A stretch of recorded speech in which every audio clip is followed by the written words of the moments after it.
5-ന് ശേഷം നടന്നു വരുന്ന ഡിവോഴ്സിന് പെരിമെനോപോസിന് വലിയൊരു പ്രാധാന്യമുണ്ട്.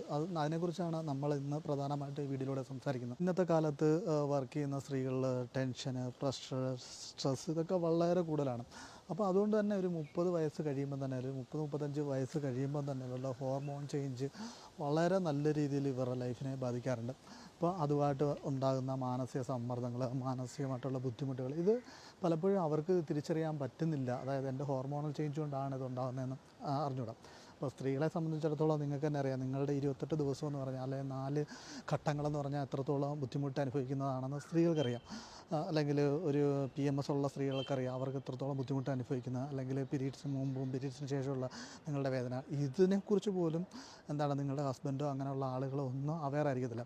ഈ സാഹചര്യത്തിലാണ് നിങ്ങൾ ഒരു പെരിമെനോപോസ് എന്ന് പറയുന്ന ഒരു ഘട്ടത്തിലേക്കൊക്കെ പോകുന്നത്. അപ്പോൾ അവിടെ എടുക്കുന്ന പല തീരുമാനങ്ങളും വളരെയധികം വികാരത്തിനെ ബേസ് ചെയ്തായിരിക്കും. അത്തരം കാര്യങ്ങളിലെന്താണ് നിങ്ങൾക്ക് അവരുടെ ഹസ്ബൻഡിനോട് ദേഷ്യം തോന്നാം, വെറുപ്പ് തോന്നാം, പിന്നീട് നിങ്ങൾക്ക് അവർ ചെയ്യുന്ന ഒരു പ്രവൃത്തികളും ഇഷ്ടമല്ലാതൊക്കെ തോന്നാം. അപ്പോൾ അത്തരം സാഹചര്യങ്ങളിലൊക്കെ മാനസികമായിട്ട് മടുപ്പുണ്ടാവുകയും, പ്രത്യേകിച്ചും ജോലിയൊക്കെ ഉള്ള ആളുകളാണെങ്കിൽ ഡിവോഴ്സിലേക്കൊക്കെ പോകുന്നത് ഞാൻ കണ്ടിട്ടുണ്ട്. ഇപ്പോഴാണ് ഇൻസ്റ്റാഗ്രാമിലൊക്കെ ഭയങ്കരമായിട്ട് ഡിവോഴ്സിനെ പ്രൊമോട്ട് ചെയ്യുന്ന ഒരുപാട് വീഡിയോസ് വരുന്നുള്ളത് കൊണ്ട് തന്നെ ഒരു പ്രശ്നമില്ലാത്ത ആളുകൾ, വലിയ സീരിയസ് ആയിട്ടുള്ള ഒരു പ്രശ്നമില്ലാത്ത ആളുകൾ പോലും ചാടി ഇറങ്ങി ഡിവോഴ്സിനൊക്കെ പോകുന്ന ഒരു സംഭവമൊക്കെ കാണാറുണ്ട്. അപ്പോൾ ഞാനൊക്കെ പല ആളുകളുടെ അടുത്തും സംസാരിക്കുന്ന സമയത്ത് മനസ്സിലാക്കുന്ന ഒരു കാര്യം, ഇന്ത്യയിലെ ഒരു കൾച്ചർ അനുസരിച്ച് സ്ത്രീകളെ സംബന്ധിച്ചിടത്തോളം ഡിവോഴ്സ് എന്ന് പറയുന്ന പ്രോസസ്സ് ഇപ്പോൾ ഈസിയാണ് കിട്ടാൻ. പക്ഷേ ഇതിന് ശേഷമുള്ള ബുദ്ധിമുട്ടുകളെക്കുറിച്ചോ ഇതിന് ശേഷമുള്ള സംവിധാനങ്ങളെക്കുറിച്ചൊന്നും ഇവിടെ ഒന്നും അപ്ഡേറ്റഡ് ആയിട്ടില്ല. ഇപ്പോൾ മറ്റ് കൺട്രികളിലൊക്കെ ആണെങ്കിൽ, അല്ലെങ്കിൽ വിദേശ രാജ്യങ്ങളിലൊക്കെ ആണെങ്കിൽ, ഇപ്പോൾ നമുക്ക് നമ്മുടെ പേരൻസിനെ നോക്കേണ്ട ആവശ്യമില്ല, അല്ലെങ്കിൽ അവർ ഇൻഡിപെൻഡൻ്റ് ആയിരിക്കും, അവർ അങ്ങനെ ആ ഒരു കൾച്ചറാണ് അവിടെ ഉള്ളത്. പക്ഷേ ഇതേ സമയത്ത് ഇപ്പോൾ ഡിവോഴ്സ് ആവുന്ന കുട്ടികൾ അവരുടെ പേരൻസിനോടൊപ്പമാണ് ചെന്ന് നിൽക്കുന്നത്. അവർക്ക് നല്ല സാലറി, നല്ല ഹെൽത്ത് ഉള്ള സമയത്താണ് അവരോടൊപ്പം ചെന്ന് നിൽക്കുന്നത്. അപ്പോൾ കുറേശ്ശെ കഴിയും തോറും ഇവർ ഈ പേരൻസ് വയ്യാതാവും. അപ്പോൾ അവരെ നോക്കേണ്ട ഒരു ഉത്തരവാദിത്തോടെ ഇവർക്ക് വരും. പിന്നീട് പല രീതിയിലുള്ള സ്ട്രെസ്സുകൾ in the sense financial stress എന്ന് പറഞ്ഞ സാധനം. അതായത് ഒരു കുട്ടികളുടെ ഫീസ്, കുട്ടികളുടെ പഠനം, അവരുടെ ഹോസ്പിറ്റൽ കേസ്, ഇത് ഹസ്ബൻഡും വൈഫൂടൊക്കെ ഒരുമിച്ച് ഷെയർ ചെയ്യേണ്ട കാര്യമാണ്. ഇത് തന്നെ ഫിനാൻഷ്യൽ കണ്ടെത്തുക എന്ന് പറഞ്ഞാൽ തന്നെ വളരെ ബുദ്ധിമുട്ടുള്ള കാര്യമാണ്.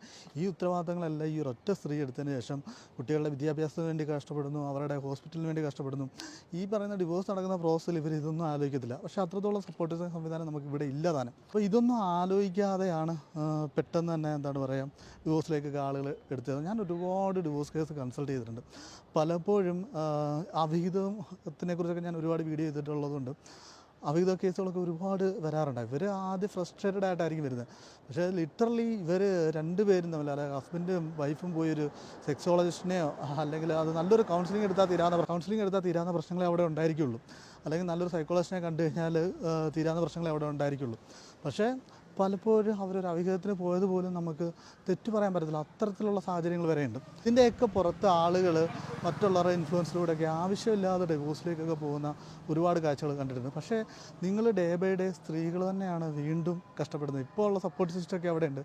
നിങ്ങൾ തന്നെ കഷ്ടപ്പെട്ട്, നിങ്ങൾ തന്നെ അച്ഛൻ്റെ അമ്മയുടെ റോളൊക്കെ ചെയ്ത് നിങ്ങൾ ഫ്രസ്ട്രേറ്റഡ് ആവും. അപ്പോൾ ഇതിനെക്കുറിച്ചൊക്കെ ബോധമുണ്ടെങ്കിൽ, നിങ്ങളൊരു ഡിവോഴ്സിനെ കുറിച്ചൊക്കെ ചിന്തിക്കുകയാണെങ്കിൽ, നിങ്ങളുടെ ഹോർമോണൽ ചേഞ്ച് കൊണ്ടാണോ, നിങ്ങളുടെ മാനസിക സമ്മർദ്ദം കൊണ്ടാണോ, ഇതൊക്കെ അനലൈസ് ചെയ്യണം. ഇതൊക്കെ കൃത്യമായിട്ട് അറിയണമെങ്കിൽ നിങ്ങൾ അത്രയൊരു പ്രൊഫഷണൽ ഹെൽപ്പ് തന്നെ എടുക്കണം. അല്ലെങ്കിൽ നിങ്ങൾക്കിത് മനസ്സിലാവത്തില്ല. നിങ്ങളുടെ ഫ്രണ്ടിനെ നിങ്ങൾ തെറാപ്പിസ്റ്റ് ആക്കാൻ നോക്കിയാലോ, നിങ്ങളുടെ അച്ഛനെ അമ്മയെ തെറാപ്പിസ്റ്റ് ആക്കാൻ നോക്കിയാലോ ഒക്കെ യഥാർത്ഥത്തിൽ ഈ ബുദ്ധിമുട്ടിലേക്ക് തന്നെ ആയിരിക്കും പോകുന്നത്. അപ്പോൾ നമ്മളതുകൊണ്ട് തന്നെയാണ് നമ്മുടെ ഒരു പ്ലാറ്റ്ഫോം ഡെവലപ്പ് ചെയ്തുകൊണ്ട് വന്നിരിക്കുന്നത്. അതോടൊപ്പം തന്നെ എൻ്റെ ബുക്കുകൾ ഇറങ്ങുന്നുണ്ട്. ആ ബുക്കുകളിനകത്തിലൊക്കെ ഇതൊക്കെ നമ്മൾ ഡീറ്റെയിൽഡായിട്ട് തന്നെ എഴുതുന്നുണ്ട്. അപ്പോൾ പെരിമെനോപോസ് എന്ന് പറയുന്ന സംഭവത്തെക്കുറിച്ച് നിങ്ങൾ പഠിക്കുക. അതിപ്പോൾ 30-35കളിലൊക്കെ എത്തി തുടങ്ങിയിട്ടുണ്ട്. പിന്നീട് ഇത് നമ്മളുടെ പ്രശ്നം കൊണ്ട്, നമ്മുടെ ഹോർമോണൽ വ്യതിയാനം കൊണ്ട് ഇപ്പോൾ നമുക്ക് കാണുന്നതെല്ലാം തെറ്റുകളായിട്ടും, നമുക്ക് ഇമോഷണൽ അബ്യൂസ്, സ്ട്രെസ്സ് എന്നൊക്കെ പറയണം. പക്ഷേ അത് എന്താണെന്ന് നിങ്ങൾ ഓരോ ആളുകളും കണ്ടുപിടിക്കേണ്ടതാണ്. കേരളത്തിൽ ഡിവോഴ്സ് ട്രെൻഡാണെന്നൊക്കെ പറഞ്ഞിട്ട് വെറുതെ എടുത്ത് ചാടി ഡിവോഴ്സൊക്കെ ചെയ്ത് കഴിഞ്ഞാൽ നിങ്ങൾ തന്നെ ആയിരിക്കും പണി മേടിക്കുന്നത്. പലപ്പോഴും ഒരു കൗൺസിലിംഗ് ഉണ്ടോ, ഓരോ ആളുകൾക്ക് ഓരോ പേഴ്സണാലിറ്റി പ്രോബ്ലംസ് ഒക്കെ ഉണ്ടായിരിക്കും.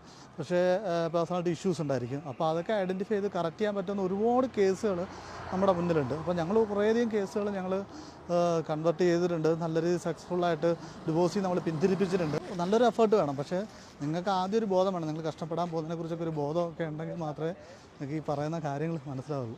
ഈ പെരിമെനോപോസും ഡിവോഴ്സും എന്ന് പറയുന്ന കോമ്പിനേഷൻ ഭയങ്കര ഡെഡ്ലി ഡേഞ്ചറസ് കോമ്പിനേഷനാണ്. കാരണം ഡിവോഴ്സൊക്കെ കഴിയുന്നതോടുകൂടി അല്ലെങ്കിൽ പെരിമെനോപ്പോസോട് ഉണ്ടെങ്കിൽ ഇവർക്കൊരു പുരുഷനായ ഒരു ഫീലായിരിക്കും, അല്ലെങ്കിൽ പുരുഷൻ്റെ ഫീലായിരിക്കും. കാരണം എന്താ വെച്ചാൽ പെരിമെനോപ്പോസ് കാരണം ഈ പറയുന്ന ഹോർമോണൽ ചേഞ്ച് ഉണ്ടാകുന്നു, അല്ലെങ്കിൽ ഈസ്ട്രജൻ്റെ അളവ് കുറയുന്നു, അല്ലെങ്കിൽ പ്രൊജസ്ട്രോണിൻ്റെ അളവ് കുറയുന്നു. അതിൻ്റെ അകത്തുള്ള വേരിയേഷൻസൊക്കെ കാരണം ഇവർക്കൊരു പുരുഷൻ്റെ ആറ്റിറ്റ്യൂഡ് വരും. ഇവരുടെ ഉള്ളിൽ എന്താണ് പറയുക, ഒരു പുരുഷനായിട്ടായിരിക്കും ഇവർ ജീവിക്കുന്നത്. അപ്പോൾ എന്നാൽ പിന്നെ എല്ലാം കൊണ്ടും തകർന്നു പോയ ഒരു സ്ത്രീയും ആണവർ. അത്രയും എന്താണ് ഒരു സപ്പോർട്ടില്ലാതെ അല്ലെങ്കിൽ അത്രയും ടെൻഷന് പ്രഷർ ഒക്കെ അനുഭവിച്ചുകൊണ്ട് ഇവർ വല്ലാത്തൊരു തകർന്ന മാനസികാവസ്ഥയിൽ ജീവിക്കുമായിരിക്കും. പുറമേ നോക്കുമ്പോൾ ഭയങ്കര ബോൾഡായിട്ടൊക്കെ തോന്നും. പക്ഷേ ഉള്ളിൽ ഈ സ്ട്രെസ്സും ഇതിൻ്റെ ടെൻഷനും പ്രഷറും പിന്നീട് കുട്ടികളുമായിട്ടുള്ള പ്രശ്നം, കുട്ടികൾ വളർന്നു വരുമ്പോഴോ അല്ലെങ്കിൽ കുട്ടികളെ ഫാമിലിയുടെ എക്സ്പെക്റ്റേഷൻ അല്ലെങ്കിൽ സൊസൈറ്റിയുടെ എക്സ്പെക്റ്റേഷൻ അനുസരിച്ച് അല്ലെ സ്വന്തമായിട്ട് കഷ്ടപ്പെട്ട് അവർ എഫേർട്ട് ഇട്ട് ശ്രമിക്കുന്ന സമയത്ത് പലപ്പോഴും അവർ പരാജയപ്പെടുന്ന സമയത്തുണ്ടാകുന്ന ടെൻഷന്, പ്രഷർ, ഇതെല്ലാം കൊണ്ട് തന്നെ പലപ്പോഴും ഈ ഇത്തരം സ്ത്രീകൾ ഭയങ്കരമായിട്ട് തകർന്നു പോകുന്നതായിട്ടാണ് നമ്മൾ കണ്ടിട്ടുള്ളത്. ഇപ്പം ഇതിനകത്തിലൊക്കെ പ്രോപ്പറായിട്ടുള്ളൊരു ഗൈഡൻസ് കൊടുക്കുക, പ്രോപ്പറായിട്ടുള്ള അവയർനെസ് കൊടുക്കുക എന്നുള്ളതാണ് നമ്മളുടെ ലക്ഷ്യം. അതോടൊപ്പം തന്നെ ഞാൻ ഇത്തരം കാര്യങ്ങൾ പഠിക്കുന്നതും വർക്ക് ചെയ്യുന്നതും ഒക്കെ ഉള്ളത് ഒരു കണ്ടൻറ് ക്രിയേറ്റർ എന്ന നിലയിൽ ഞാൻ ബുക്ക് എഴുതുന്നുണ്ട്. നമ്മുടെ അത് കണ്ടൻറ് ക്രിയേഷനാണ്. അപ്പം നമ്മുടെ ഈ അറിവിലൂടെയൊക്കെ ആരുടെയെങ്കിലൊക്കെ ജീവിതങ്ങൾ മാറട്ടെ, അത് പോസിറ്റീവ് ഇമ്പാക്റ്റ് ഉണ്ടാകാൻ വേണ്ടിയാണ് ഇങ്ങനെയുള്ള വീഡിയോസും ചെയ്യണം. അപ്പോൾ എനിക്ക് സമയം കിട്ടുമ്പോഴാണ് ഞാൻ ഇത്തരത്തിലുള്ള വീഡിയോസൊക്കെ ചെയ്യുന്നത്. നിങ്ങൾക്ക് ഡൗട്ട് ഉണ്ടെങ്കിൽ ചോദിക്കാം, നിങ്ങളുടെ അഭിപ്രായങ്ങൾ കമൻറ്റുകളായിട്ട് രേഖപ്പെടുത്തുക. ഇപ്പം ഈ സ്ത്രീകൾ ഇത്രത്തോളം കഷ്ടപ്പാടുകളിലൂടെയാണ് കടന്നു പോകുന്നത്, അല്ലെങ്കിൽ മെൻസ്ട്രൽ സൈക്കിൾ അല്ലെങ്കിൽ എന്താണ് പറയുക ആർത്തവ ചക്രത്തിലൂടെയൊക്കെ കടന്നു പോകുന്നു. അതിനുശേഷം പെരിമെനോപോസ്, മെനോപോസ്, ഇത് സത്യം പറഞ്ഞാൽ സ്ത്രീകൾക്ക് പോലും അറിഞ്ഞുകൂടാ ഇത്രയും ഘട്ടങ്ങളൊക്കെ ഉണ്ടെന്ന്. ഇതുപോലും അറിയാത്ത പുരുഷന്മാരുടെ കൂടെ ജീവിക്കുമ്പോൾ നിങ്ങൾക്ക് എന്തുകൊണ്ടാണ് ഇങ്ങനെ മാറ്റങ്ങൾ വരുന്നതെന്നൊക്കെ മനസ്സിലാക്കാൻ പറ്റാത്ത ഒരു പുരുഷൻ്റെ കൂടെയാണ് ജീവിക്കുന്നതെങ്കിലും വീണ്ടും ലൈഫ് കോംപ്ലിക്കേറ്റഡ് ആവും. ഇതിനെക്കുറിച്ച് സ്ത്രീയും പുരുഷനും രണ്ടുപേരും ബോധവാന്മാരായിരുന്നാൽ മാത്രമേ എന്താണ് പറയുക ഹാപ്പി ആയിട്ടൊക്കെ ഒരു പരിധി വരെ പോകാൻ പറ്റുള്ളൂ.